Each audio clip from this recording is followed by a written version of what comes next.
the factory of sadness.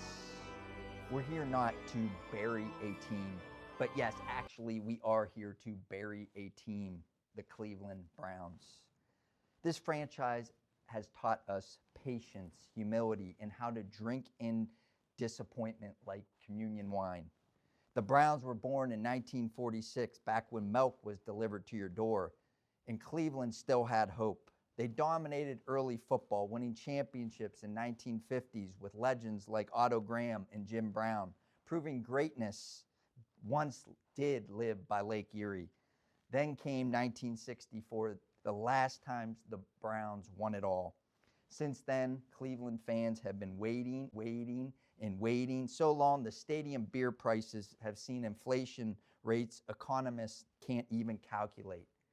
And we have the old quarterback carousel. Yes, the quarterbacks. We can't talk about the Browns' life without mentioning the endless line of brave souls who marched out onto that field and immediately regretted their life choices.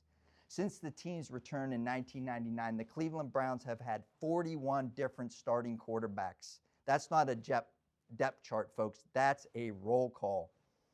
They're written on blue sticky notes behind me as a symbol of how blue the Cleveland Browns made us all on Sundays. From Tim Couch to Brandon Weeden, from Johnny Manziel to Deshaun Kaiser, from Colt McCoy to Baker Mayfield, the one that got away. And yes, even Deshaun Watson, our highest paid cheerleader, who's currently taking more hits off the salary cap than on the field. At one point, Browns fans started writing all the names on the back of one jersey. The list goes so long that they have to start wrapping it around the sleeves and down pant legs. If quarterback purgatory were a sport, Cleveland would be Super Bowl champion. The Browns returned in 1999 after the original team moved to Baltimore, immediately won a Super Bowl as the Ravens. That's right. The Browns died once already, came back reincarnated as their own worst nightmare. Since the resurrections, the Browns have given us glorious moments, like one playoff win in 2021. We all thought, this is it. We're back. Then next week, Kansas City gently reminded us to sit back down. Year after year, we hear, next year's our year. At this point, next year has been on our back order since Nixon administration. And we can't forget about the fans.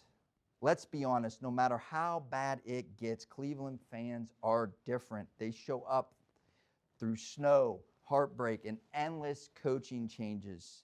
They paint their faces, bark in the dog pound, stand by the team that rarely stands by them. That's not fandom. That's faith. That's Cleveland.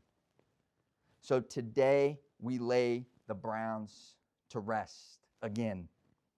May they find peace in the great gridiron beyond, where quarterbacks throw accurately, coaches stay longer than a few seasons, kickers never miss in the wind.